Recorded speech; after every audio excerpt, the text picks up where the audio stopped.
Now speaking on a call for her campaign last night, Joe Biden finally said what he and Kamala really think of our supporters. He called them garbage. And they mean it, even though without question my supporters are far higher quality than Crooked Joe or Lying Kamala. My response to Joe and Kamala is very simple. You can't lead America if you don't love Americans. You just can't. And you can't be president if you hate the American people. And there's a lot of hatred there. Kamala Harris is not fit to be president of the United States. She doesn't have the intellect, the stamina, or that special quality that real leaders must have to lead. We know what that is. It's a special quality. Joe Biden's comments were the direct result of Kamala's and Tim Walz, you know? You know who that is? His decision to portray everyone who isn't voting for them as evil or subhuman. You're not subhuman. I'm looking at you. You are not subhuman. And we know it's what they believe because look how they've treated you. They've treated you like garbage, frankly. They've treated you like garbage. You know what? The truth is they've treated our whole country like garbage, whether they meant to or not, because they're grossly incompetent people, and they've destroyed our country. Wow, lots to get into. It is Wednesday, and it's time for Pop and Politics. I'm KJ. Again, we are talking about the latest in hot topics, news, and entertainment. Again, I'm KJ. Let me introduce you to my co-hosts. Of course, we have Nicole back with us tonight from the Black Conservative Federation. She is the director there. We have Yana. And as you can see, Shelly E. is wearing her garbage bag because again we are all trash, right? Hey, garbage has never looked so good. Right? Amen. Garbage has Amen, never looked so good. Okay. I haven't worn a Halloween costume in I don't know how long, but I'm going to adopt this one. I'm calling myself Super MAGA Garbage. I don't know if that makes sense, but hey, garbage, guns, and my Glock, and we're going trick-or-treating. Oh. You're going to get all the treats, baby. They just going to give it up. Yeah. They just going to give it up. You don't get arrested going trick-or-treating with your gun. Okay. All right. Yeah, so we're going to get in. like trick or Trick or trick. No, give me the treats. Treat or trick. Yeah. For real. All right, so we're going to get into that and more. Again, like, share, and subscribe to our channel. We're here on YouTube and Rumble. You can also listen to us on Apple Podcasts or Spotify under the name Pop and Politics. Here on YouTube, your super chats and donations go a long way in helping us produce conservative content. Folks, this is not just a podcast. This is a movement of God-fearing, truth-seeking, America-loving people that value freedom. Stand with us, subscribe, so we can amplify this rallying call for freedom. All right, ladies, let's set it off. So, right at the top of the show, we are, of course, starting out with the comments made by President Biden, calling half the country garbage. Before we really get into it, take a look. This is him stating it in clip 1. The Puerto Rican that I know, or Puerto Rico, where I'm in my home state of Delaware, they're good, decent, honorable people. The only garbage I see floating out there is his supporters. His demonization is seen as unconscionable, and it's un-American. It's totally contrary to everything we've done, Okay, so what in the world, Shelly? I mean, Look, I said I woke up this morning, I was feeling like garbage and I felt deplorable. So, I said a prayer to God and then I made sure one was in the chamber because these people are loonies and they are nuts. I want to be prepared. Nothing like being an American, like Obama said, we cling to our Bibles and our guns. Mm-hmm. Damn straight. I sleep with mine, right? I sleep with mine and I want to make sure I'm ready. But the fact that, number one, this is what Biden thinks. It doesn't surprise me. I'm surprised he hasn't said something like this even sooner, between the "you ain't black if you don't vote for me" comments, between Hillary's irredeemable and deplorable. This is going to be right up there with Kofefe, because now they're adding these supporters with the apostrophe now. Now they're they're grammaticians, and so they want to change the language like they always do. So now we have the apostrophe and we have Kofefe. Pick your battles, but be ready. Get your garbage can. Where my MAGA garbage people are. Here we are right there. Fight, fight, fight. Yeah, Yana, do you think he really believes that we're garbage? Well, I think Biden, what's been happening is that he's losing it, but at the same time, the truth is coming out, because normally he would be in control of his words, but he is no longer in control. So whatever he's thinking is coming out. Exactly. And so yes, he meant it, and it's really scary at this point. It's like we would say that they're communists, but that comment was fascist. Yeah. Yeah, what are your thoughts on this, Nicole? I mean, do you think it's getting that desperate now that they're just done? They just Yes, I really think so. From what I understand from rumors that have been floating around for a few weeks, their internal polling numbers for Harris is the reason why she's doing anything and talking to anybody. She's on Shah the God and all this other stuff. It's too late. This is what happens when you shorten your political campaign to just a few months. You're running to be the most powerful person on the planet. This is no time to be calling half the nation garbage, deplorable.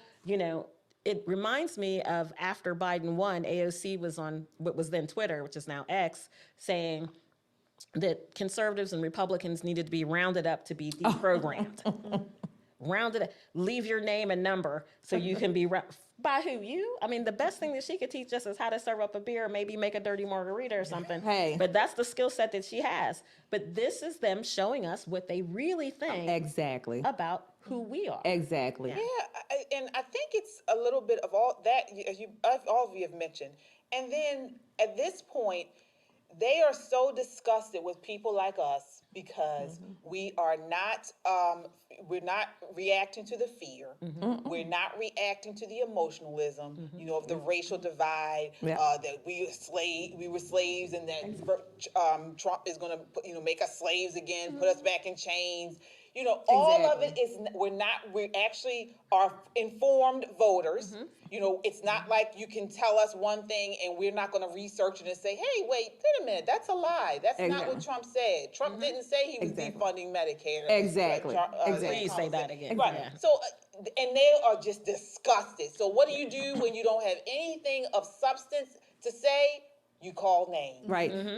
This campaign, particularly Kamala Harris, or however you pronounce her name, Kamala, she's been calling Trump, and by extension, Trump supporters, Nazis, Hitler, fascists. He wants to overthrow the government, overthrow the Constitution, become a dictator. This is how they think. They really do think these things. This is nothing new, which is why it doesn't surprise me, which is why, I can laugh at it, because I know that we're not deplorable. I know that we're not irredeemable and all these other things. We are, if you want to put it in these spiritual terms, we are some of the most forgiving people. Our side is. We will accept you, quote unquote, into our party.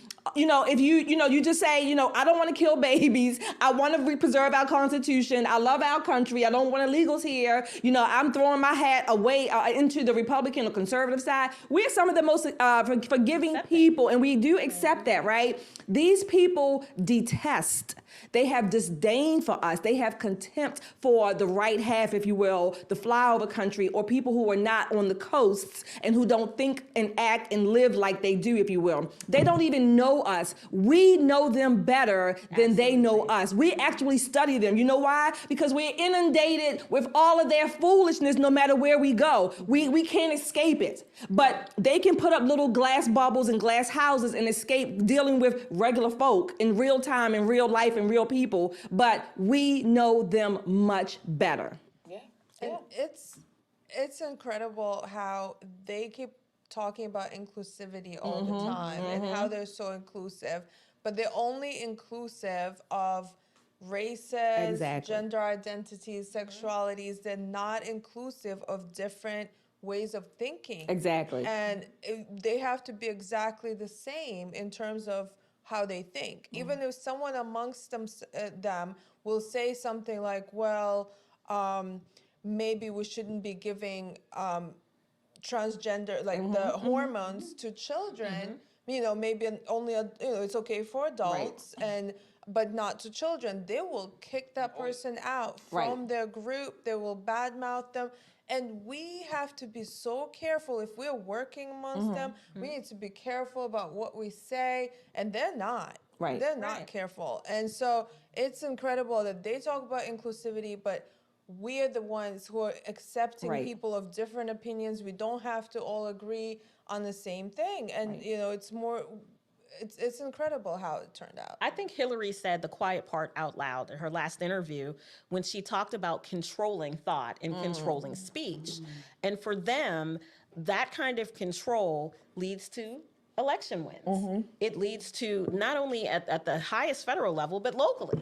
You know, if we can shut down X, if we could shut down or get Google to continue to throttle people, then they won't know that Joe Biden just called half the nation trash or garbage. You know, they won't know that.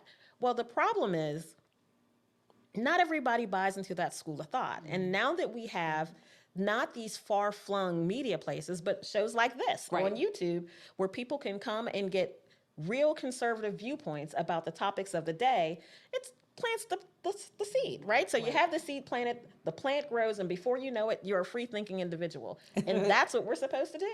Absolutely. That's what we're supposed to do. Yeah, and we need to take a stand.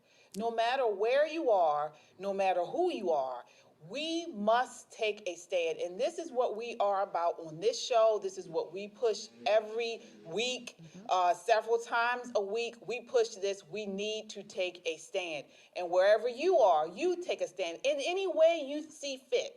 And speaking of that, one of the ways that we want to do it is a project that we're working on. Now, you guys know, many of you know about this project that we mentioned about a week or so ago, that we need help with it. Well, we need more help.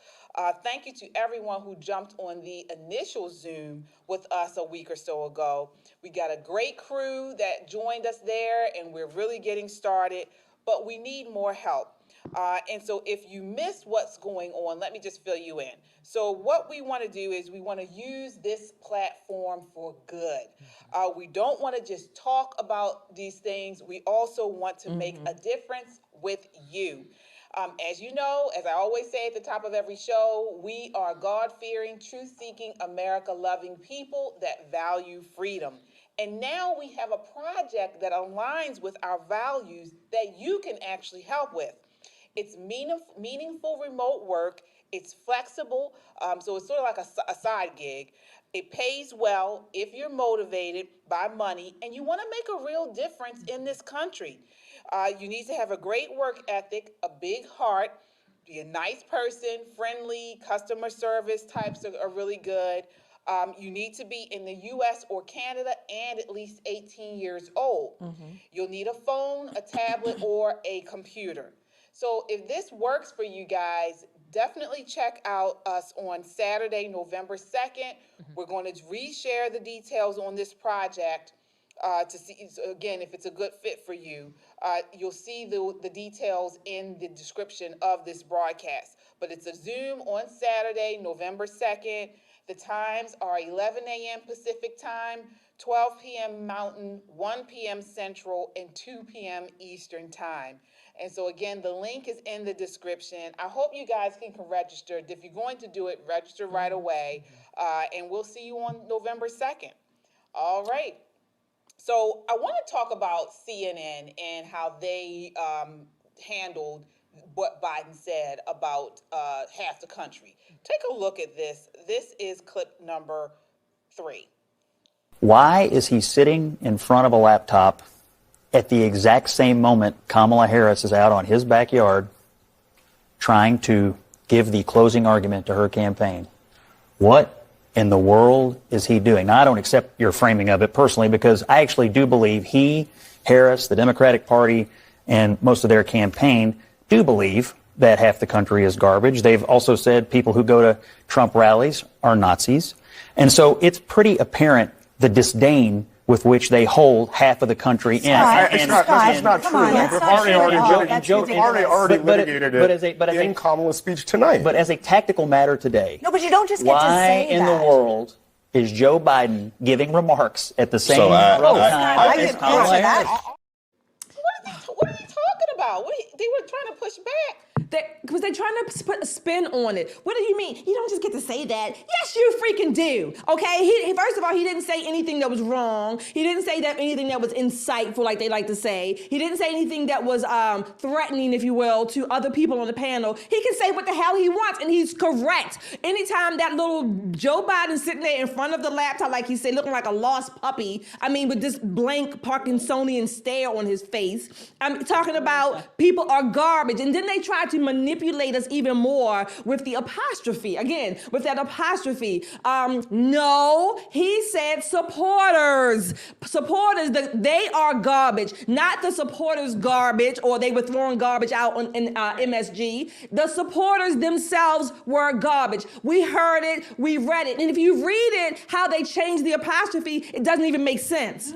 It doesn't even make sense. So again, I don't know about you all, but when I grew up in school, we actually learned phonics to break down sentences and structure sentences. And grammar. Grammar sentences, right. Yep. So we had to do the vowel, consonant, vowel, and the apostrophe goes before the S or after the S if it's plural, things like that. We actually learned those things. I don't know about today's generation, but I know how to do that. And Joe Biden and his crew and this guy on CNN, Leonard something, you are lying. We're not dumb. Most of us are not dumb. Now, we might be garbage, but we're not dumb. Right, we're smart garbage. I mean, Smart what are they garbage. talking about over there? They're trying to, again, they're almost think, do they think we're this stupid? Yes, they do. You know, we heard him, we saw him say it. You know, this reminds me of George Orwell, 1984. It's Yeah, Orwellian absolutely. because what they were doing in the book, the way that he described the dystopian society,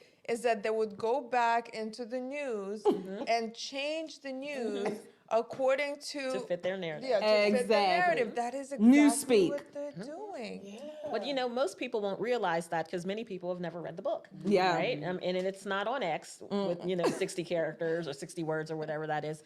The one thing that I will say about that whole incident is there's no way to spin Grandpa Joe.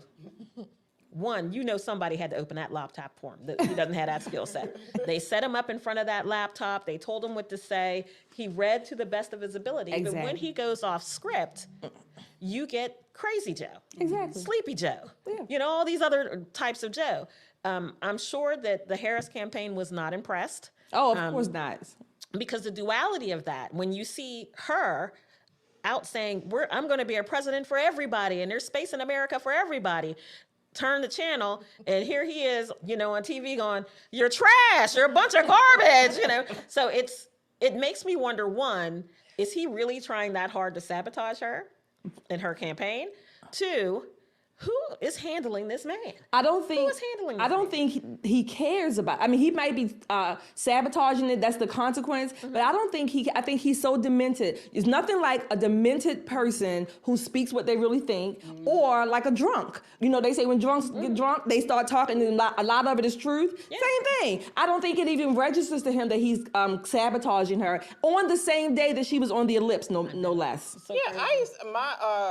My grandmother was the same way as she was getting older, and she was actually in her 80s, and she had dementia, a little bit of dementia, a touch of dementia, and she would every time if you had gained any type of weight, the first thing she said to you was, "Oh, you're trying to prove skin can stretch."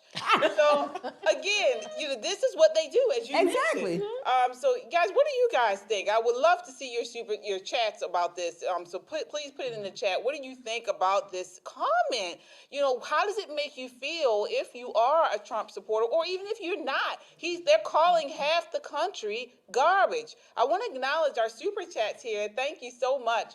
We have Lumpy Greg. Hi, Lumpy. The $1.99 super chat says, how's some of my fellow favorite deplorables doing? We're feel doing like great. Garbage. Yeah. We're doing great. Yes. All right. Kung Fu CJ with the $2 super chat says, I need you all to vote because I can't anymore. Absolutely. Many of us have, and Absolutely. we I will. already cast Thank you, my Kung vote. Fu. All right. Vernetta with the $2 super chat. you. Thank you. Renetta. How kind. All right. Yes, so thank you guys so much. Keep them coming. We really appreciate what you guys do and the help with us with these super chats and donations. Now, not everyone was upset by this Puerto Rican comment. And again, this wasn't even Trump. It was a comedian. For you guys who may not know, at the Madison Square Garden event on Sunday, there was a comedian there, and he did make a joke about Puerto Rico being garbage. It was a joke. Now, it wasn't very funny, and not the news isn't really talking much about this, but the crowd did not receive him well at all. They booed him somewhat. They did not like the joke. So that just tells you, we're not garbage. Many people didn't even get it. But anyway, but a mayor in Texas, Puerto Rican mayor, Armand Mizani, he's the mayor of Keller, Texas, said on X why the joke made by the roast comedian Tony Hinchcliffe about Puerto Rico's trash problems will not sway him and many other Latinos from voting for President Trump. He said that it didn't really, bother him. He says, as one of the few mayors in this country who is actually Puerto Rican, born and raised, let's get real for a moment and let me offer an explanation as to why Trump and Vance are surging in the polls amongst Latinos and why they'll continue to do so through Election Day. He said, for Latinos, faith, family, and economic opportunity motivates us, not some bad joke by a comedian. Exactly. And let's remember, again, I didn't think Tony's joke was funny. I didn't think he was too funny. I thought the venue where he gave that joke was not appropriate. Okay, fine. Having said that, he was talking about an island. He did not say Puerto Ricans are garbage or they're trash. Joe Biden did. Yeah. He called half of the country, but remember, this is the party of unity and they want to work together, and Kamala Harris is going to have a big round table where we can all sit down and break bread. Right. I'm bringing the garbage to the table. I'm bringing a smashed up beer can. I'm going to bring some old car parts. I'm going to bring the garbage bags, and I'm going to put my feet up on the table. So invite me, please. Invite me to that table. Yeah. No. I have a question. Was the comedian Puerto Rican? No. Oh, but he talked about Puerto Rico's garbage? He was a comedian. Yeah, and there is, they have a garbage problem. It's an island and they make a lot of trash. So where do you send that when you're technically not a part of the United States? I mean, they're a territory, but they don't have... they have sanitation issues like many island nations. What do you do with your trash? So he was kind of like making a joke about that. Comedians bomb all the time. Exactly. This guy, he stunk up the place, and it had to be hard to be at Madison Square Garden with so many people there, and everybody was kind of like, say something funny. You're the opening act. Yeah, he was right. You know what I mean? Saying God bless America. Right. So nobody was expecting, Kevin Hart and belly laughs. I mean, that's not what people were expecting. But by the same token, it was a joke made by someone else. That is not fodder for the sitting president. Let's remember that. Right. Joe Biden is the president of the United States as we sit here now. I mean, the sitting president of the United States looked dead into the camera and told half of America they're garbage. Just like Hillary said we were deplorable. And maybe if Trump wins, he can fix the Puerto Rican garbage problem. I don't know. You can go out over the Pacific Ocean, and you'll see a whole lot of trash. Absolutely trash. So again, I'm not making light of the trash in the oceans, things like that. Don't come after us environmentalists, okay? However, Joe, like you said, Joe Biden is the sitting president. He is still president, is he? He is. Yeah, oh, okay. Yeah. Well, I want to move on, but first I want to acknowledge our super chatters. Thank you so much, guys. All right, let's see here. We have, Poe Q's with the $10 super chat says, I posted my first selfie on Facebook very today. Cool. An overflowing trash can. Puerto Rico has, let's see here. Puerto Rico has many lawsuits right now because of the trash He is a comedian, nothing to do with people. All right. Exactly. Yeah. Pico with the $2 super Thank chat. you. Thank you. Yeah, people. Yeah, all right. All right.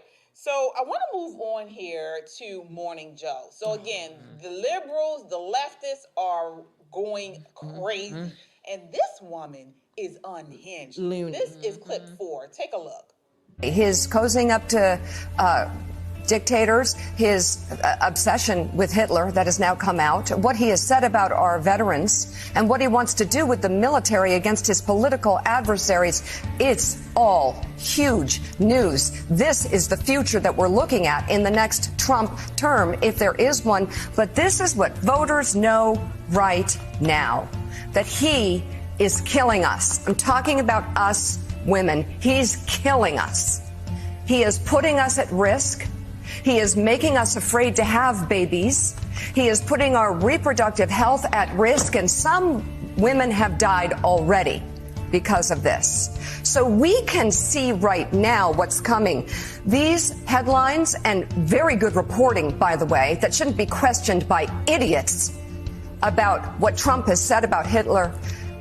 That's incredibly important to know.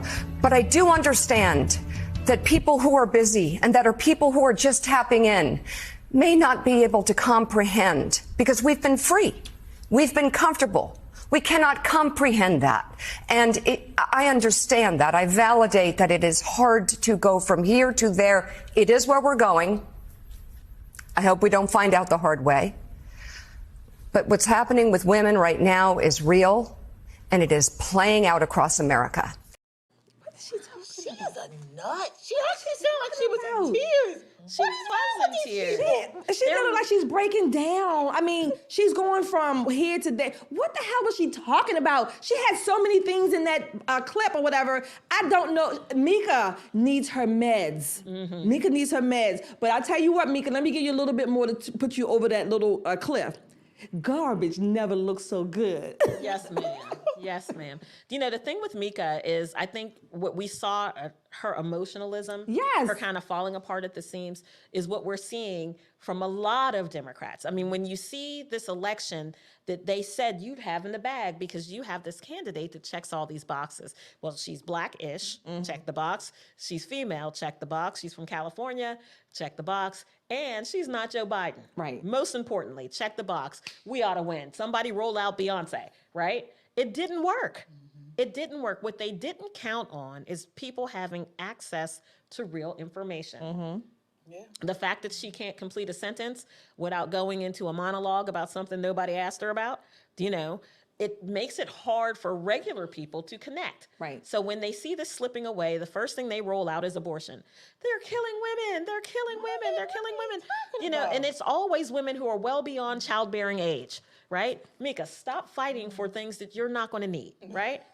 Focus in. Focus in, girlfriend. Deliver the news. That's all we got. Yeah, it's really sad. That was really sad to watch. And she looked demonic. She looked like She looked like she was losing it. Yeah. She looked crazy. And, you know, I read into her a little bit. Her dad was from Poland, and he was very much anti-communist. So at the time, he was pushing against communism that was spreading at that point. And it's just interesting for me to see that this lady is now kind of reverting back. Like, she would be happy to put bans on free speech right now. That she would be happy to basically throw away half of the population. And when she's talking about killing women, what is she talking about? I wrote a little note down because I wanted to address that, to actually bring some information in here. Look me up. Again, fact check me, that's fine. Women are not being killed by Donald Trump and by extension his policies. No, they're not. Let me tell you what the number one killer, if you will, of women is, particularly in the United States. It's heart disease. Yes. It's homicide and accidental overdoses combined. But heart disease has been leading number one for men and women. So this idea that abortion or not having access to abortion is an utter lie. Okay, you can focus all your resources on abortion, abortion, and people will still be dying from heart disease, okay? Only a segment of women will be affected by abortion at any given time of the year, of the stats or whatever. But heart disease, which is what we need to do, heart disease can be literally, it's called I forget what the word is, but it's a man-made, if you will, disease, in that we have a lot of control over it. Environment, we can change our diet, we can change our weight, we can exercise, we can make better options with our health overall. Those are things that are well within our control that will significantly reduce heart disease, reduce reliance on the pharmaceuticals. And if you need them, you need them. Fine, they're there. But we can reduce that impact on the pharmaceutical and medical industry because we have a lot of control over whether or not we can develop heart disease. That's where we need to focus, not on this false God, if you will, or this false idea that women are dying significantly from abortions or they don't have access to abortions. And when I said that she looked demonic, she really did to me, because she seemed like so distraught that there's a candidate that might prevent killing babies. She was so distraught, and it almost makes me think of like child sacrifice. Like someone is not going to get their sacrifice, and they're like, "Oh, that's impossible. How can we not?" Yeah. To your point, Evie, abortion is wholly preventable as well. I don't want to just whip out a healthcare situation on you, but ladies and gentlemen, it's 2024. It's 2024. And the fact that we still have these clinics that are in minority neighborhoods, if that doesn't speak to you, if it doesn't, go to Potomac and try to get an abortion. No, thank you. No, thank you. Bethesda, no, Capitol Hill, oh, no. But you can come to Baltimore City and have one. North Howard Avenue, happy to have you, right? There is a disparity for people who love to talk about disparity. This is a disparity. They haven't addressed it. They haven't addressed it. J.D. Vance said it best. We are no longer thinking of ourselves as a pro-life party. We're a pro-family party. We want people to have families. Families are what make a nation whole. Right. We're going to move toward that, and we're hoping that the Democrats will stop all this foolishness about, people killing women and, the streets running red with Democrat blood and all that kind of foolishness. Let's focus on real issues. The energy that Mika spent this morning having that little meltdown, she could have talked about the economy. She could have talked about, illegal immigration. Some things where she could actually bring something helpful to the conversation. But tears that their candidate is going to lose is not going to be enough. Well, she needed that blood. She looked so pale. The bloodlust. She looked so pale, like there was no She looked blood like she hadn't left slept in days. I mean, it's on her mind. She looked like Joe looked on that when he was in front of the laptop. Yeah, well, they look soulless. That's what it is. It's a soulless look. Yes. It's a lack of spirit, a lack of any type of soul. But again, like you mentioned, Nicole, with the abortion, they lie. We know that many times it's abortion that puts us at risk. Absolutely. That's a major surgery. That puts, and again, not only the baby, but the woman at risk. I interviewed a very nice woman on my show a couple of years ago who had taken the abortion pill. It didn't work, and she almost bled out. I mean, this stuff is real, but they don't talk about that. They try to blame everything on, my body, my choice, and all this type of stuff, when it's a dangerous procedure, whether you're doing the actual abortion or if you're doing abortion through the pill, what do they call it? Medical abortion. Right, chemical abortion. Chemical abortion, correct. And again, but it's all about the fear mongering. Women are going to die and all this type of stuff, which is nonsense. And now we have one of their own, Eric Adams, mayor of New York, who's coming out and stop with the nonsense. Yeah, he's he on the hit list came now. out on Tuesday, defended NYPD chief's recent appearance at Madison Square Gardens. He dodged questions from reporters on his stance on former President Donald Trump, according to the New York Post. But he did say this: when I'm at these town halls talking to people there, they're not asking me silly questions. He says, we are in this bubble, And he says, stop calling him fascist. Stop it with this talk. It's dangerous. And it's not true. Yeah, and it's not true. He says, Adams' remarks, which came a week before Election Day, highlighting his growing political alienation as he fights for federal corruption charges he has said were motivated by his criticisms of the Biden administration.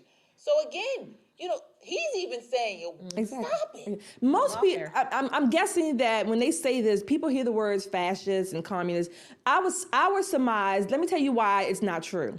First of all, Trump, this is your proof. Trump is advocating for smaller and less government. There's your proof right there. He's not a fascist. Fascists like to join the government with business and, the state and making it bigger and bigger. That is your only proof that you can know that Trump is not the fascist. Who's advocating for more government and the government to do this and the government to regulate? That's their side. That's Kamala Harris and Biden and the Democratic Party. They are the fascists. They are the ones that want to censor social media and come after people, Catholic parents or parents who want to go to school board meetings to advocate on behalf of their children not being sexualized and having them think that they are the opposite sex. Those are the fascists. Yeah, and not only that, but you mentioned, if people would actually learn history and look up civics, say that you had them upset about Trump saying he wanted to get rid of the Department of Education and things like that.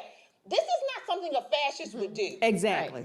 Fascists want large government. Exactly. So the fact that he's saying, no, let's get rid of the Department of Justice, let's get rid of the Department of Agriculture or whatever.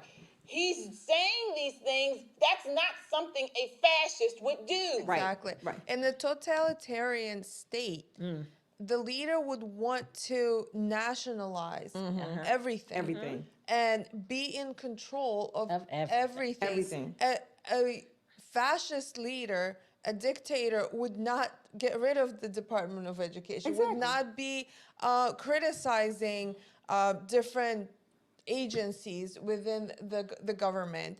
He would want to expand them. And so it's just ridiculous that they would keep repeating that, because Trump mentioned this at his rally, and I've seen this too. Recently, the Muslims and the Muslim mayor had endorsed Trump. In Michigan, right. Okay. And they tried so hard to paint Trump as racist, as xenophobic, as Islamophobic. And now this is the largest Muslim community in the United States endorsing him. Right. So the facts do not align with what the left is trying to say about Trump. The reality of the situation is, I would venture, if I'm being very honest, about 60% of the American public has no idea what a fascist is. Right? It's not what we do. It's not how we act. It's not how we behave. But I would dare say 100% of the American public knows that we now have more month than we have paycheck. Right? We have way more month than we have paycheck. When we're talking about running a campaign, you have to focus in on what the voters want, not the message you want to give, but how are you going to make what they want happen? Right. And I think Trump has been tremendous in that. Call me another name. We'll print some T-shirts. You got Shelley over here in her garbage bag. We're going to make fun of you. And it's going to seem silly and trite. But in the meantime, here are my policy points on how I'm going to fix this economy. Exactly. Here are my policy points on how we're going to deport these people who are in our country illegally, the people who are doing us harm, raping our children, and doing all these other things. And we're not the only ones. This is not a Trumpian thing when we're talking about illegal migration. This is around the world. Right. It's around the world. So this is something, I think, the fallout that we're seeing, the hair pulling and the gnashing of teeth that we're seeing from the Democrats has much more to do with her internal polling numbers. I think and them feeling this election fall through their fingers. Now, with that said, conservatives and Republicans cannot be complacent. Nope. Because we know it has to be, as Elon said, too big. Too big. Yeah, right. So can we mention on that note about us not being complacent? Election night is next Tuesday, right? Right. Please, number one, if you have not already voted, early vote if you can. Send in your ballots. Go show up on the polls on November the 5th. Make sure you vote. And I'm going to ask. I won't tell you. I'm not going to be like Father Obama here, but I'm going to ask that you think about not just Trump and the national ticket, but your down ballots, right? Your local people. Please support them. Vote for them. Get these jokers out of office. Yes. Get them out. Get the real fascists out so that we can have less government, more of our take-home pay going to our families and our needs, not to all this big government where they can get to do and direct wherever they want it to go, and when we really have very much little control and oversight over what's going on. Yeah. And we will be covering the election this Tuesday. So we will be here. We're going to be right here with you guys from 8 until whenever the last ballot comes in.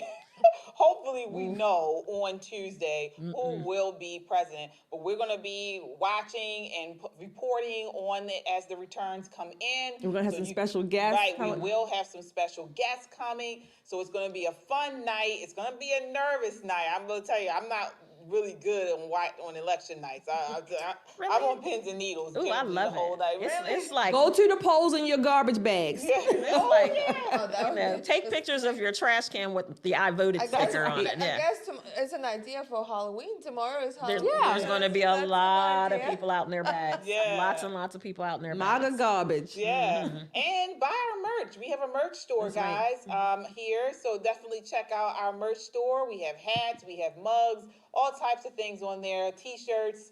It's starting to get chilly in most of the country right now, so you can get your hoodies and sweatshirts right there on www.popandpoliticslive.com, and you just click on shop, and so you can support us that way as well. So moving right along here, want to kind of change gears a little bit and talk about the faith-based vote, particularly Christians. So an article came out recently from Outreach magazine that says, ask the question, why aren't Christians voting? So as the 2024 presidential race between Trump and Kamala Harris intensifies, new research from the Cultural Research Center at Arizona Christian University, led by Dr. George Barna, indicates that millions of Christians are unlikely to vote. The results also revealed that large numbers of Christians' churches have distanced themselves from the election, refusing to even encourage congregants to vote and avoiding teaching related to many of the key social issues on which the election may hinge. Is this a good idea, Shelley? I guess I would say it's a little surprising, certainly disappointing that, and again, George Barna is a reputable researcher. He's been researching particularly religious movements and Christians, evangelicals for decades. However, this is a little disappointing to find that I think it was like 30-something million people of faith, I guess most of them were Christians or evangelicals, are not voting. When you think about the margins, particularly in the swing states, when you have millions of people who just don't vote, Christians, people of faith, who we are supposed to be charged with, caring for our country, caring for the earth, if we don't vote and we don't participate, then how can we even expect that we can put into policies things that are good, things that are decent? We can't, right? But it's disappointing to know that people are just sitting out. And one of the things that struck out to me when I read that was one reason why many of these evangelicals or people of faith are not voting. They said because their pastors and their preachers are not preaching about these issues in their churches. But you can go and you can hear joy in the morning from Kamala Harris, right? And you can hear no ways tired from Hillary Clinton. You can hear all of this fool. You can even see the pastor putting spit on somebody else's face and reenacting what Jesus did in the Gospels. But yet you can't get up and vote, and you can't talk to your congregation about important matters. It's not just about, this is politics and this is religion. No, your religion should impact your politics. Yeah. It should inspire your Exactly. politics. When I took a look at the study, because I really like studies, the methodology, they talked to two separate groups of people, 2,000 people, a couple of days after the DNC convention, and then another group of 1,000 people a little bit later on in September. So this is really, really early. Yes. Right? This is before we got to the meat and potatoes of the election cycle. I will say what I've seen just from being out there is people aren't staying home. People are fired up, whether one way or another. But you have a very valid point about the church. You know, my particular pastor does not talk about politics from the pulpit. However, he does talk about what it means to be a good citizen, and casting your vote, whomever you choose to vote for, is the right thing to do. Now, there are some other churches that may be smaller, where the pastor is a little bit more politically active, maybe an agent for either side, usually the other side. If Kamala Harris is my candidate that's been given to me, because I won't say that she's been elected, but the candidate was given to me, and I have to make a decision as a Christian person, and I have this woman who's telling me that women aren't women and men aren't men, and little boys can be little girls and little girls can be little boys, and we're going to chop and castrate and chemically alter children's bodies before they have a chance to make an informed choice. Oh, and by the way, I'm killing every baby I get my hands on. You can't stand in a pulpit and say that. Right. You can't stand in a pulpit and say that. Right. So, what are your thoughts? my observation about Christians and Christian leaders, particularly the pastors, community leaders, they're weak. They're really weak right now, and they're not behaving like real Christians. They're so afraid that their congregation would leave, that all they want is, to have this soft Christianity where it's just people are coming there to feel good about the gospel of happy. Yes, to feel good about themselves, uplift your spirit, and because it's like a social club. So these Christian leaders are basically just social club leaders. They're not teaching real faith, and it's very disappointing, very sad. And if you read the Bible, and I'm not like a big reader of the Bible, but there's things in the Bible that stand out. For example, Jesus had said that he is not necessarily a unifier, that he is a divisive character. And actually, it mentioned that there will be children against parents and brother against brother.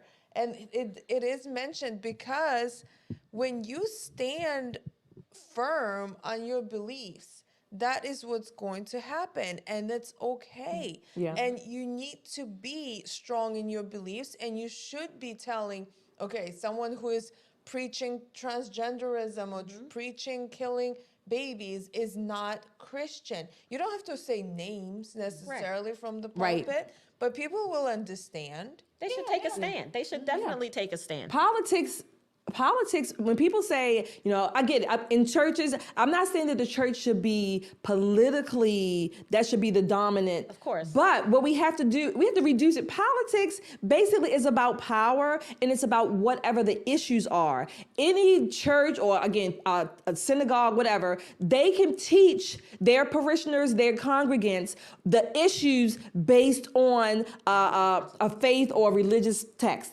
That's teaching the issues. Politics is a part of life. Okay, you want to talk about the Bible, the Jewish, the Talmud, whatever. It's a part of life. Politics is not somewhere out here in whatever ethosphere and then religion here. No, politics is a part of real life. Whether or not you want to believe that you're political or not, it's going to impact your life. And it's kind of like if you're a doctor, let's say, or if you care about people and you see people hurting themselves, eating garbage or, figuratively speaking, or, drinking too much, smoking, it's your obligation to say, okay, you got to stop, right? Especially if you're a doctor, you have to talk to them about that. So same thing with a pastor. They have an obligation because they're supposed to be saving souls.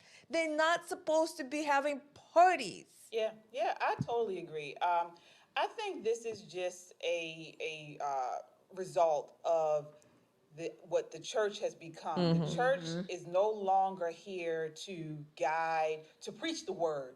Because anyone that comes into contact with the word of God, and you're praying and you really want to learn and meditate and become one with the word of God, the result is a changed life. Absolutely. And so then if you are living a changed life, if you are reading your word, if you are a Christian and everything that the Bible says how you are a Christian, then that's the result, a changed life. And you're going to be less like the culture and more like Christ, as my pastor says. And so with that, you can't sit and listen to a party. This is not Republicans saying this. This is the Democrat Party. They lead with abortion. Lead with it. This is not just some fringe issue, they lead with the death and murder of children. So you're talking about that. You can't, they lead with transgenderism. This is something, chopping up children's bodies and things. They lead with homosexuality. Now again, these things, if homosexuality, we're talking about Christianity. If you're homosexual or whatever, that's your choice. Do what you got to do. But what I'm saying is from a Bible basis, that is not Bible. And so this is something that the Democrat Party leads with. They lead with it. This is their religion in a sense. So again, if you are a Christian and you see that this party is leading with homosexuality, they are leading with abortion, they are leading with not traditional marriage and families, that is the design of the Bible, how can you support it? And again, I can see if you say, you know what, like the article said, if people are saying, I can't vote for either. Okay, I could at least respect you there. You're saying, you know what, I'm staying out of it. I'm going to pray, I'm going to fast, I don't agree with either candidate. I don't agree with that stance, but I can understand it. But you have Christians who are actually advocating and supporting Kamala Harris. I don't understand it. I really don't. Yeah, I think, again, like you said, it speaks to how churches, I'm going to say synagogues and temples, how they have become, actually, to say that they're not political is a misnomer. It's not true. They have become as political as the people they think they're not. Exactly. Because they are taking on the issues, they're taking the issues and then they're saying, oh, we can't touch that. That's a political statement. That's like a hands-off, what is it? Hands up, don't shoot. Hands-off approach. And it does no good. Again, you can have whatever belief you want. You can go into the poll, as Michelle Obama has urged people to do, go into the poll and vote against your own damn best interest. But to not hear it from your pulpit, from your temple leaders, to not hear the issues, given the pros, the cons, all the different critiques of them, that is a loss. It's a huge loss. And I think I know it puts us at a really, really tricky situation where, again, the margins in these states that are so small that if people of faith, i.e. Christians, evangelicals, Muslims, whomever, Jews, if they don't vote, then we really have no damn recourse to even complain. Yeah, I do want to acknowledge our super chatters here, guys. Thank you so much. All right, we have Chadwick with the $10 super chat. Says, these pastors blow my mind because they're afraid to actually preach what comes out of the Bible. Yes, sir. The Bible says what it says. If you truly believe that, preach it and trust God. Stop being scared. All right, I totally agree there. Laura with the $10 super chat. Thank you, Laura. Thank you. Yes. All right, the Scrapping Beauty with the $10 super chat. Thank you. Says, when your federal government gives more to foreigners with your money than Americans, that is fascist and tyranny. Yes, thank you. Very good. The Scrapping Beauty with another $10 super chat. We just read that one. Same one. Oh, that's the same one. What were you saying, Yana? I was going to say they want to replace us with these people. Yeah. All right. Thank you so much. All right. Kung Fu CJ, the $5 super chat, says every rally from 1939 till Trump were Democrat-run rallies at Madison Square Garden. Yeah, we talked about that. Or was it Monday we talked about that? Yeah. Vernetta with the $2 super chat says, wow, they are running. Absolutely. Thank you all. Absolutely. Yeah, exactly. All right. And Oh, Poe Poe. with the $5 super chat Yay, says Poe. there are 8 states with no limits on abortion. She said people are afraid to have children because of Trump. I know. They're deranged. Yeah, crazy. They act like he was never president before. They're You know what I mean? Like he's an unknown entity. This is No, the thing that people really are- kills right. me. People are Demagogue. scared now to have children because they don't know how they're going to afford Can't to feed them. Exactly. Right. these children and clothe them. This is how they want it. I'm starting to believe this is how the Democrats want it. So, because if you think about it, it leads right down to abortion. So they want chaos. They, this to fund the police, how they used to push this racial division, all leads to chaos. They want abortion. So how do they say abort people? Well, you can't. You can't. We can't afford it. Inflation. Bad economic policies. So people aren't having children, and then if they do get pregnant, they want abortion. Another thing, the decline of the family. No more 2-parent households. You can be a single mother and do it all. No, you cannot. No. But they continue to push this, knowing that people cannot, because they don't want you to have children, and if you do, they want you to abort it. That's how it was in the Soviet Union. Look, Almost every woman had an abortion in the Soviet Union. and China, of course, had it mandated. Yeah. Right. Well, in the Soviet Union, it's because they didn't have enough housing. So, you literally didn't have a place for your child. You barely had enough space for 2. So, and that's what they're creating, this kind of environment that women would feel like, well, no, I got to have because I can't survive otherwise. So that's how it was in the Newsflash, human history, I would surmise that there has never been a parent who did not have thoughts of, oh my gosh, how am I going to do this? Absolutely. How am I going to feed my children? What if? Every parent probably has had some thought, particularly when you first had that child and you leave in the hospital or wherever you have your child, underwater if you want, okay, whatever. If you leaving taking your baby home, I know for me, I thought my head was on backwards. Yeah. I got home and I was crying because they sent me home from the hospital. Right. I'm like, I had don't no know what help, to do. right? Like, I don't know what the hell to do. What am I supposed to do? It was fine when you was in the hospital, right? But the nurse. right. I'm like, oh my gosh. But that's just a part of human history. That's a part of human history. So this is why these people are deranged. They are demonic. They are wicked. That's why they look soulless. They look like The Walking Dead, zombies. Yeah. And I do want to acknowledge some of our additional super chat. So Lumpy Grades with the $5 super chat says, I sent Thank you, y'all Lumpy. a video. I suck at editing, but I think I got the point across. I always connected with Oscar minus the grouch. Thank you. Thank you. CJ. And Kung Fu CJ with the $5 super chat says the founders created a representative republic based on Christianity. They wanted representatives to believe in the Bible. Exactly. All right. Yep. Lumpy Grits again with Let's the go, $5 Love. super chat says I like that.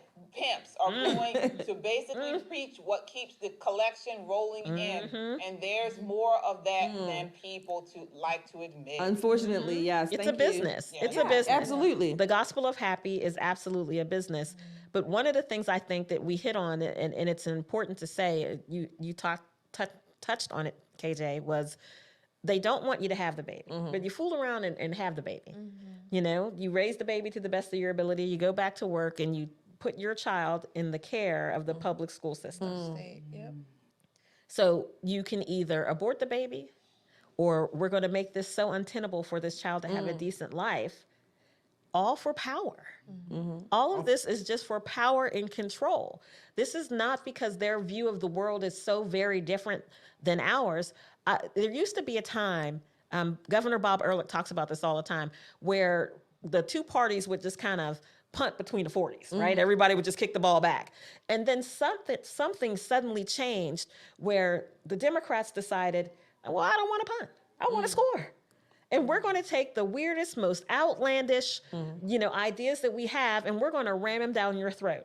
Well, here we are sitting around, nice and genteel, drinking our wine, minding our business. And before we know it, we've got, drag queens reading to elementary school kids. And we're sitting back on, when did this happen? Well, you know when it happened? When we were out working. It happened when we were out volunteering. It happened when we did not have our eyes on the ball, and that's what's got to stop. Churches no longer lead our communities. That's a sad thing, Right. but parents have to step into that void. And it happened when we were way too accepting. Absolutely. We're still too accepting. Yeah, when parents were not monitoring what their kids are being taught in schools, they're just letting the kids go to the public school without checking what is going on in there.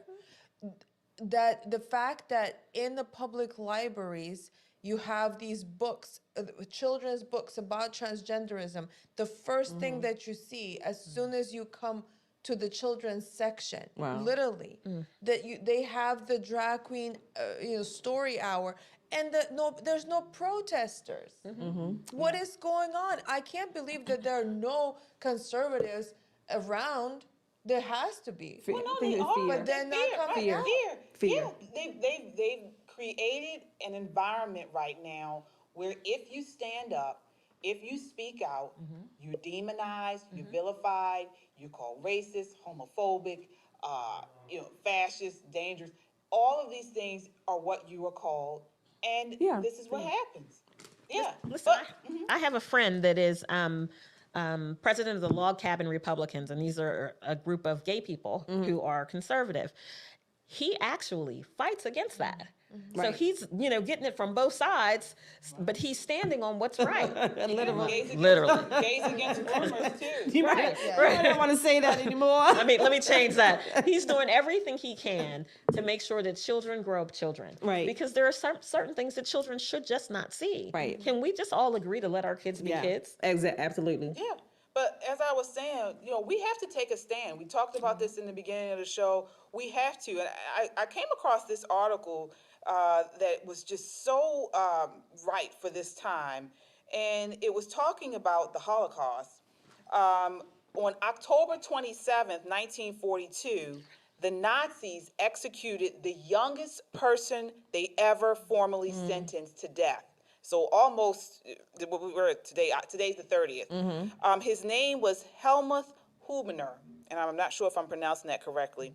His crime was telling the truth. In 1941, Helmut began writing leaflets criticizing Hitler's regime and sharing news he heard on forbidden Allied radio broadcasts. He and a few close friends knew full well the danger they were in, but they believed that telling the truth about what the Nazis were doing was something they had to do. Helmut was arrested and charged with conspiracy to commit high treason. He was tried in front of the Special People's Court in Berlin, where he stood defiant. As the judges ordered his execution, he said, "Now I must die, even though I have committed no crime. So now it's my turn, but your turn will come." Exactly. A few months later, Helmut was beheaded, 17 years old. He wasn't a soldier. He wasn't a politician. He wasn't a pundit. He was a kid who stood up for what was right, and he refused to stay silent against the evil. And guys, this was before it became popular. This was before Hitler was marching through these countries with the Nazis and things like that. So this is two things. One, we got to stand up and speak up. And two, watch what you say on the left by comparing people to Hitler. It's ridiculous. It cheapens it. It certainly does. It cheapens it. It cheapens what Hitler really was and who he was and what he did. Just like when we overuse racism or racist, Absolutely. those things become so cheapened that they become meaningless. They really they lose they lose the intensity and what they really mean and stand for. This is probably why most people, or many young people today have zero idea of the devastation of communism across the world. Hundreds of millions of people have died at the hands or under communist regimes. So they think it's something fun or it's cool that everybody, we all won and all this stuff. No, communism is deadly. Yeah, and we know we talk a lot about the Black community on here, and rightfully so. But if you're Jewish and you sit by and let these people make these sick comparisons to Hitler and to Nazis, and you not say anything about it. You should be ashamed of yourself. You really should, because there is no comparison of Trump and Hitler. None. Zero. And so you sit by there and you still continue to vote for these Democrats and these people that are saying this trash. You really ought to be ashamed of yourself. More than ashamed, I mean, Israel's at war. You know, if you know geography, Israel is battling everybody around them.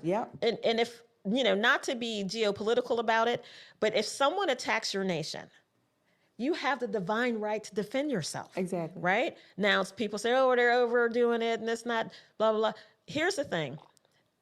There's been so much done, so much said about these people. Your heart has to go out to them and say, listen, we had 9/11, right? September 11th, when America was attacked, nobody could tell us what we were going to do to get our lick back. Who are we? But Israel has been attacked several times. They're still finding tunnels. Exactly. They're still finding tunnels. And you know, that person that you mentioned, the 17-year-old, he was German, right? He was a member of their nation. He was their citizen. And this is what the left is now.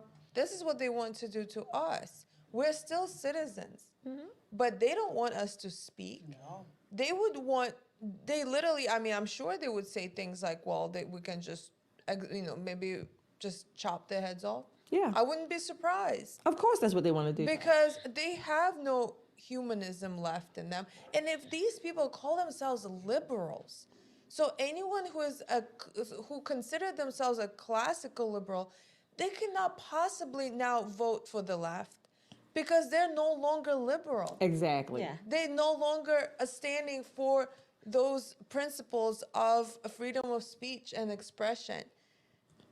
So it's anyone, like you address some voters. I would also address people who been calling themselves liberals.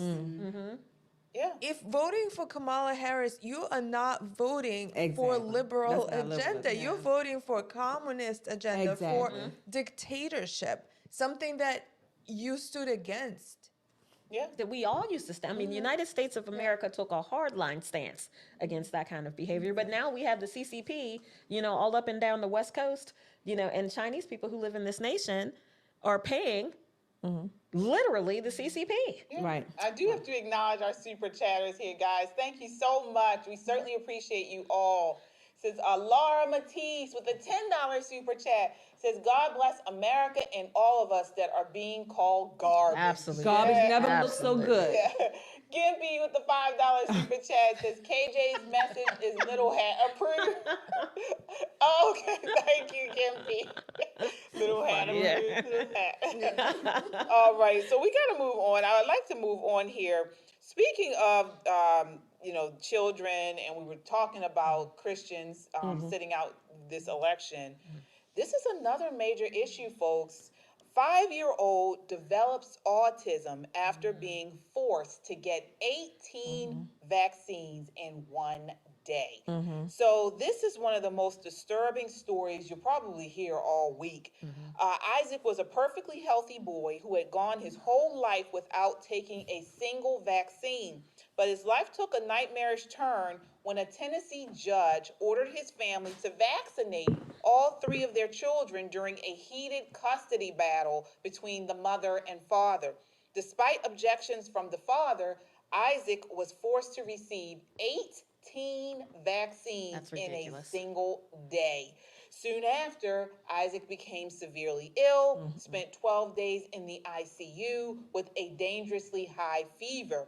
He was later diagnosed with severe regressive autism, which the doctors at Vanderbilt University confirmed was a direct result from forced vaccination. Shelley, what do you think about this story here? I think that judge and the medical personnel, I hope the parents get a good damn lawyer or a few lawyers. I hope they sue them to smithereens, if you want to put it like that. I sue them. That's number one. Number two, in this particular case, from what I understand, the divorce custody had nothing to do with vaccinations. This was the judge imposing his beliefs or his will or preference for vaccines or being vaccinated when they heard that, I guess, the children had not been vaccinated, didn't have the COVID. But I don't even know how you go from, let's say, one COVID vaccination to 18 in one day.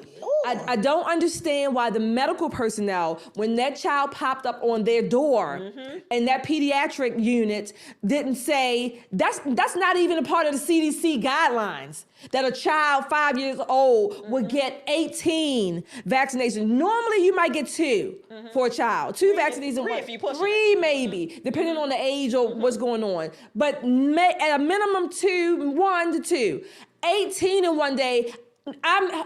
I'm livid that no medical personnel said, stop, wait a minute. When you go to surgery, there's a procedure that's called the timeout procedure, right? So that timeout procedure is a safety precaution. And anybody, it could be the janitor the janitor in their surgery room or whatever. I'm just saying janitor. It could be anybody. Doesn't have to be the physician. Doesn't have to be the nurse. Doesn't have to be the anesthesiologist. Anybody that's a part of that surgical team has the right and the obligation to say timeout. And what that means is that if, let's just say, you're getting a surgery on your right arm. They go through these checks, safety checks, and somebody can say time out, and they say, wait a minute, is that correct? Is that the right arm? It doesn't look right to me. Maybe it's the left arm. Let's go back and check.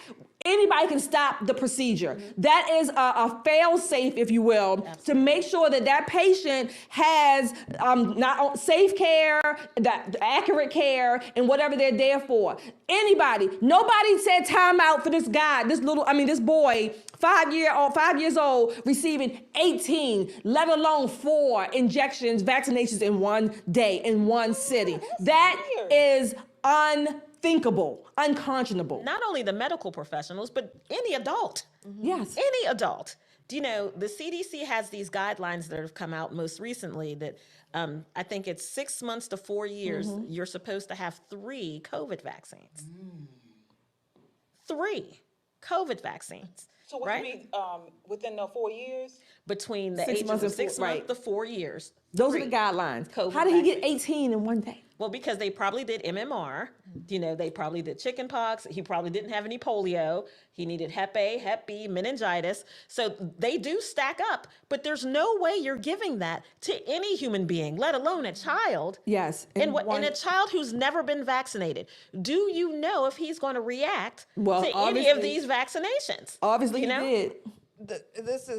It's unbelievable. And really, everyone failed this child. Everyone. Absolutely. The parents too. What were they thinking? Okay, I understand there was some kind of court battle, but you don't sacrifice your child. You also can stop it and say, what is going on here, and maybe we stretch it out, because Well, the family's lawyers, they did push back. And see, this is why, again, we talked about this a few weeks or last week. This is why I am not a straight law and order. I do say there's a time to disobey or whatever, Right. because judges, they are human beings. Lawyers are human beings. So are medical personnel. This is why I'm not a straight, because technically, for all of you law and order, follow the law, the judge gave a verdict or an edict or whatever. So they're supposed to follow the law. So there's a time to break the law. Did they have a deadline I don't know what when the these deadline was, vaccines but they had to get it because the judge was holding the custody up over his preference. The custody battle had zero to do with vaccinations. It was just the mom and dad, they couldn't get along, whatever. It had nothing to do with vaccinations. So again, this is why I say there is a time to break the law. Yeah, for your child. You take your child and you're like, you are not hurting my child. That's ridiculous. And it's also very ignorant. When I hear people talking about vaccines here in this country, people talk about it as if, I don't know, they're taking like the communion. Right. The communion wafer. They're not thinking that this is, you're putting a virus into your body. This is not some kind of magic that you're doing, that you take this little shot and then you're going to be fine, you'll never get a disease. It doesn't work like that. You're putting a virus and you're hoping that your body will develop antibodies. You're hoping for that, but your body has to react. Your body has to go through a trauma, basically. In order for it to work. It's not magic. With the doctor, the judge was, I guess, mandated it. This is what's coming, folks.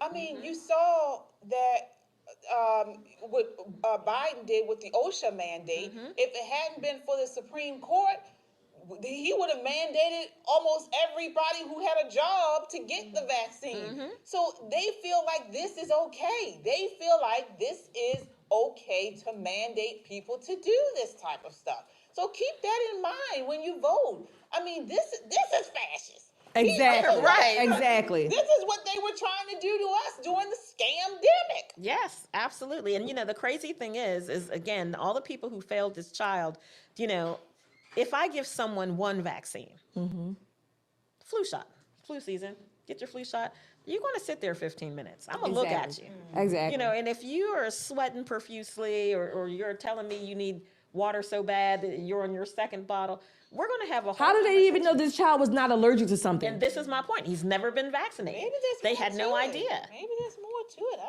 don't understand it. Listen, when we have judges being activists from the bench, things have got to change because that's not what that job is. I hope that couple gets I hope they have some damn good lawyers. Everybody involved needs to lose their license and go on the exclusionary list. Yes. This is outrageous. It makes the whole industry look bad.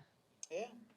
I do want to acknowledge our super chatters here, guys. Thank you so much, Teresa, Raimondo. Haven't seen you in a while. Teresa says with the $5 super chat. Thank you, Teresa. Says, you ladies are some of my favorite MAGA garbage. Joe and Kamala are just waste. Yes, That's indeed. right. Thank you. All right. So final topic of the night. I want to get into this P. Diddy interview with Charlemagne the God. I mean, this interview is so telling. Take a look at how they do this. And I also want to tell you guys, again, we are having on Tuesday, definitely check out our election night coverage.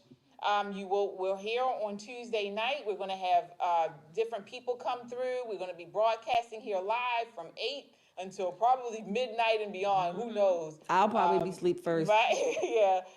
Talking about the election. So definitely check us out there.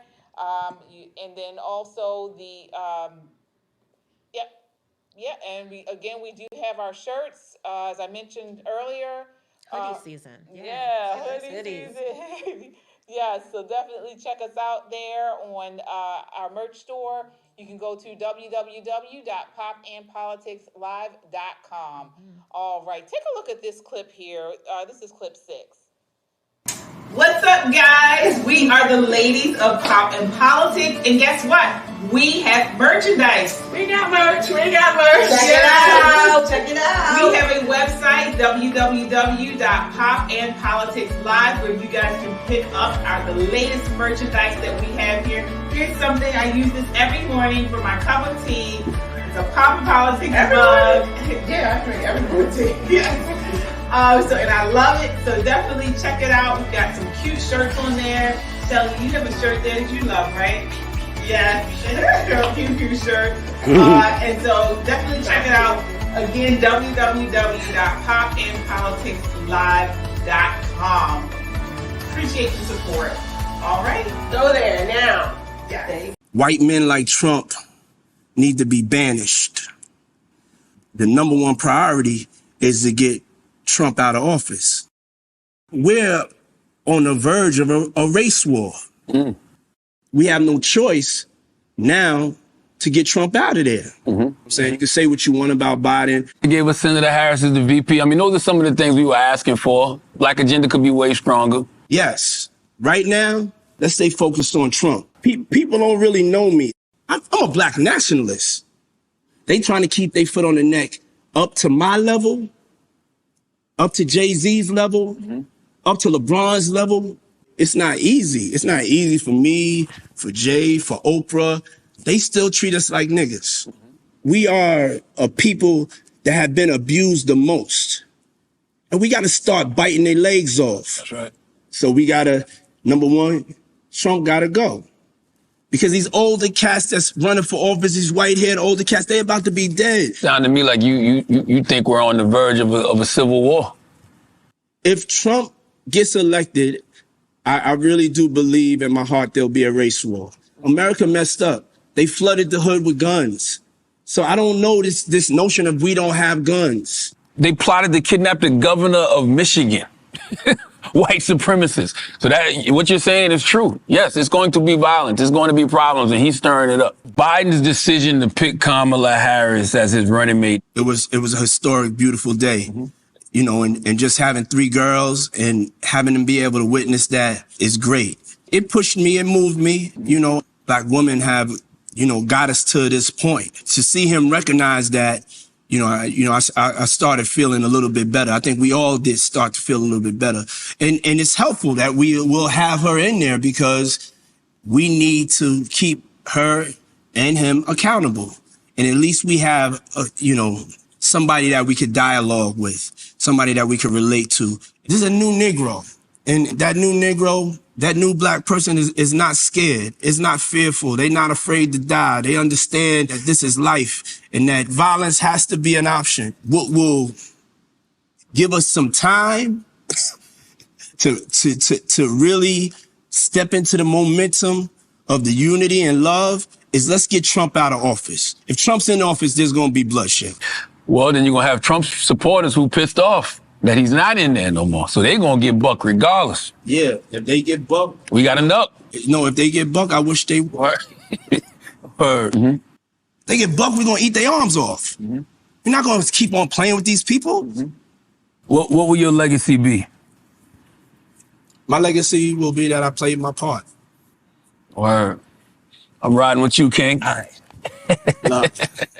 Are you riding with him? Oh my God. Come on, I feel ill. Well, with him? well, What will his legacy be? let's put a pin in this board. His legacy is that his ass is somewhere in somebody's prison in an underground bunker. I don't think he's nobody's king. He might want Trump in office now because Kamala hasn't proved, her administration and Biden hasn't proved to be working in your favor, did he? That thing has so many lies.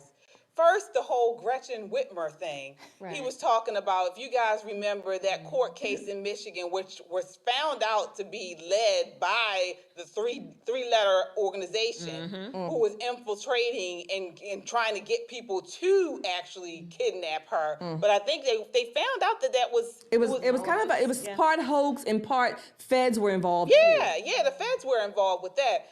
And this guy, he ran over a list of people, and he's like complaining. He's a multi-millionaire.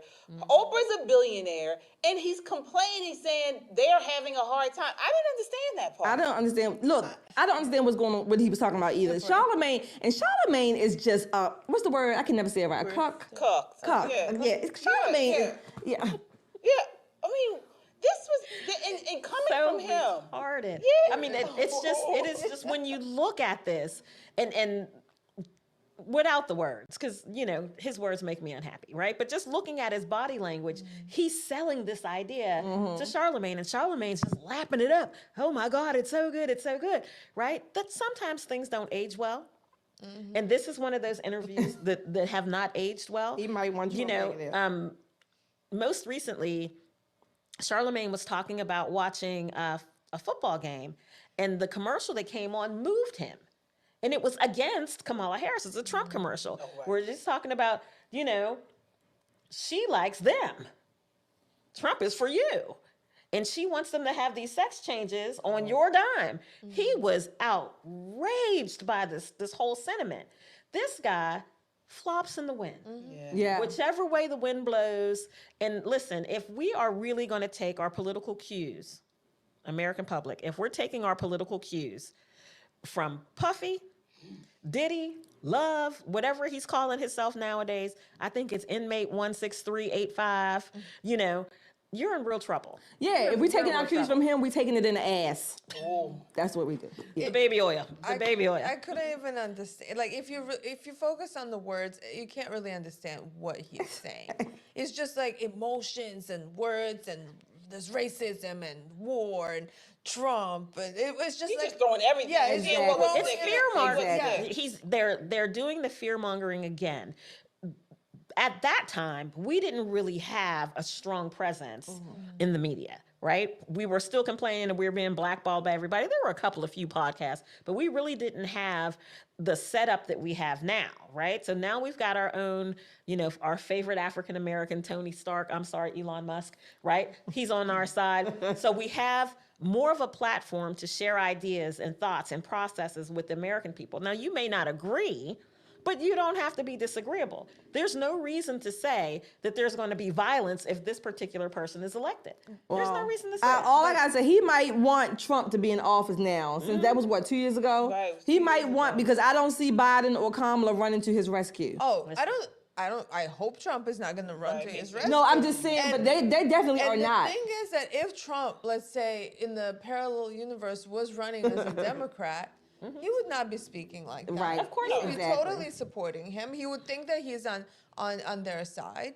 And because that's what was happening before Trump became a Republican, ran under Republican Party. Before he came down that gold escalator, yeah. And it seems to me that I wonder if Diddy was afraid, maybe. There was something that Trump knew, that things would come out. This is typical, what's the word? It's Fodder. not so much fodder, it's color communism and communism. Oh, yeah. Mhm. Yes, absolutely. This man is a grifter. He is a grifter. He is a predator in every sense of the word. In every sense of the word. But in this situation here, he is a predator on people who are uninformed. We talked about this at the beginning of the show. He is a grifter trying to do the racial thing. That is all he's doing. And we talked about this with the book Color, Communism, and Common Sense. The Communist Party has put out people like him to infiltrate different parts of society, entertainment system, the government, education, to push this grift. And people follow behind him, unfortunately, who are uninformed, and in order to eventually push forward Marxism. This is what they're trying to do. And we got to call it out for what it is. This man doesn't even believe what he's saying. In this economy, he has did before he got locked up, created a lifestyle and a legacy of wealth for he and his children and their children, probably. Exactly. So what is he talking about, a victim?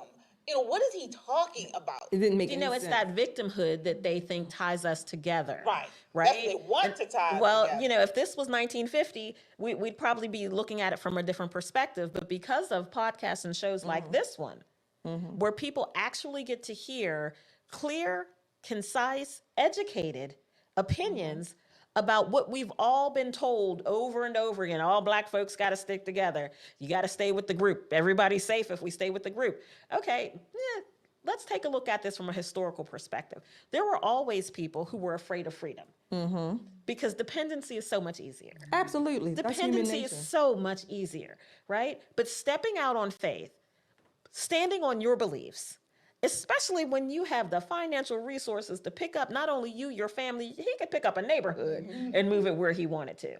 So what is his goal in doing this interview and talking about violence against other people? Do you know? Fear and power. Fear and power. And the people who buy that are the ones that are probably going to go out and make him more richer because they're going to keep buying his music and buying whatever he puts out. These are the people that he is appealing to. Again, I'm not one for celebrityism. Yes, there's some people I like, their music, their talent, whatever. But I don't really take my cues from these so-called popular celebrity people because number one, they're human beings. Right. Number two, human beings want to be like this. right? On whatever the matter is. So, but when you see how he's living, like you said, he's established all of this wealth, and I'm not mad with him. I'm not mad for him doing that. Not mad at all. But then he comes back with this victim mentality. Why aren't you telling your audience and your viewers or your subscribers? Why aren't you telling them the things that they can do so they can become independently wealthy? Absolutely. The sacrifices that you made, I ain't talking about sticking in somebody else's ass, but the sacrifices that you made to do X, Y, and Z and to get where you, why aren't you having these kind of courses and conversations with them? He's an amoral person. That's the correct word. Amoral. Yeah, and he's supporting the amoral party because he knows who they are. He knows these are his buddies, his friends. It's elitism. People, who will keep supporting him, who will go to his parties, who will keep quiet about what goes on in those parties. And I think it's fear. He seemed fearful to me. And cultish. Yes. It's very cultish. Wow. Absolutely cult-like. It's a huge cult, So people, please stay alert and be on the lookout for this stuff, because this is what it is. It's a grift. It's a cult. It's demonic, as Yana said earlier. Be aware and prepare. Right. Be aware and prepare. That is our mantra. Thank you, Nicole, for 2024. We are no longer talking to the sheep. We want to make the lions aware of what's going on so you can prepare. And that's what we want to do here at Pop and Politics. That's right. All right. So I do want to acknowledge our super chatters here, guys. Thank you so much.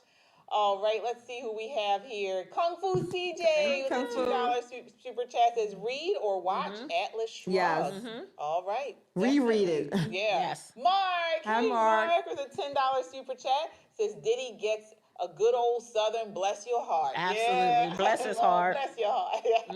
Kung Fu CJ with the $5 super chat says their whole purpose is to take your children and control you. Yes. Absolutely. Yeah, that's exactly what it is. Wow. All right. So we have come to the end of our night. Ladies, I want to get final thoughts from you all as we go in, because it's Wednesday. We don't have one more show on Friday before the election. But what is your final thought you want to leave the audience, Nicole? Vote. Vote, vote, vote. Vote like this nation depends on it, because it does. You know, I'm an early voter because I do a lot of other things on election day, but I'm going to tell you, I have contacted everybody on my list. Vote. You need a ride to the polls? I got you. You know, we can go 8, 9 deep. You know, if we have more people than that, I got friends with bigger trucks. We will come and pick you up and take you to the polls. Vote. You cannot believe the media hype that says we got it in the bag, because that's all it is. Yes. We're not going to fall for the okie doke a second time. Vote. We got to keep our foot on the gas pedal. Pennsylvania, I'm going to see you this weekend. All right. All right. Yana, what are your final thoughts? I took a day off on election day, so I make sure that I do go and vote on that day. So everyone else, yes, come out to vote and encourage others. Like I always say, get together, talk to people, encourage others to come out as well. Yeah. Well, let's hear it for the MAGA garbage. Yes. Bring your garbage bags, put your MAGA gear on, vote like these ladies have said. I voted already. Of course, I voted Republican. I voted for Trump. No qualms about it. I voted down the ballot as well. I voted no against some of these bonds, the bonds that they have on the ballot. I voted for Question H here in Baltimore City to reduce the size of the city council. I voted for that, and I voted against question F or question I can't remember, about making abortion in the Constitution here in Maryland.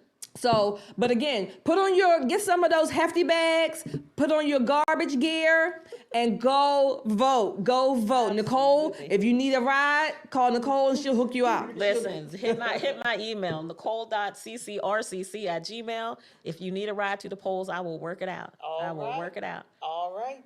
Same here. Vote, vote, vote. This is not a joke. Vote. And I'm actually going to go ahead and say vote conservative. Vote a straight Republican ticket. Vote for Trump. And another thing, folks, as we can see throughout this whole election season and beyond, if people are using fear to motivate you or to control you, make sure you understand that this is not of God. This is not of God. The Bible says, I think it's over 300 times, do not fear. Yes. Fear. It's one And of the most used commands. absolutely. And Psalms 56:11 says, God reminds us to fear not. In God I trust, I will not be afraid. What can man do to me? They just people. Right. And so I say this to say, not only as a conservative, because they're trying to fearmonger us, they're trying to but just in general, no matter the outcome, and of course I want Trump to win the election. I want to win the House. I want to win the Senate. But God forbid if it doesn't happen, we are not. If you are a child of the Almighty God and you believe in His Son Jesus Christ, we do not fear. There is nothing to fear. He watches over the birds. He watches over the bees. All of it. There is nothing to fear. Continue to pray, read your word. Do not go out here and spaz out and go crazy. Don't be Mika. You just have to keep grinding it out, if you will. Keep beating the pavement. Keep up the messaging. Keep telling the truth. Keep having the truth. Things like even if again, I hope we win. I want Trump to win. But if he doesn't, all is not lost. We still have a country that we have been gifted by God and that we are responsible for caring for. And we'll have to keep fighting. Exactly. That's the thing. Yeah. And not to sell anybody on this panel short, on this podcast short, but you all should know that these ladies aren't just hoping that Trump wins. There has been absolute activism done here. When we sit here and we got the bright lights and the hair and the lip gloss and all that. Y'all get to see us when we're all cute, but you should see us when we're knocking the doors. You should see us when we're making phone calls. Lord, if it's early in the morning, I had my coffee, just don't say nothing to me. Listen, you're right. What the effort that we have put in to make sure that this message of inspiration that Trump is giving us, because he is inspiring this nation. When you listen to his speeches, he's not talking about, I can do it only for these people and black men, I'm gonna give you extra money because you're black. He's not saying that. He's saying we're one nation under God, and it's high time we start living like that. I listened to his speech from Madison Square Garden. I was absolutely blown away. Me too. Let me tell you, Elon Musk, his moment at Madison Square Garden was amazing. You could hear it in his voice. Yes. This man is so inspired. This is somebody he thinks outside the box differently than the rest of us. We all like the idea of space, but he wanted to go now, so he built himself a rocket, and it's like catching a bus, right? So this is someone who's bringing that kind of ingenuity to the political forefront. If that doesn't inspire you, I don't know what will. Absolutely. Yeah. I don't know what will. We have a great nation. We have been blessed to be born under the stars and stripes. The people who've traveled here correctly and done what they needed to do, become citizens, are absolutely blessed. We have got to start living as one people. Indivisible. As one people. Indivisible. Yeah. Absolutely. All right. Well, that does it for us tonight, folks. Thank you so much for watching. We will see you on Friday. And again, you please look out for our election night coverage on Tuesday. Thank you so much. Until next time, count your blessings and live a life of purpose. Good night. Bye, everybody.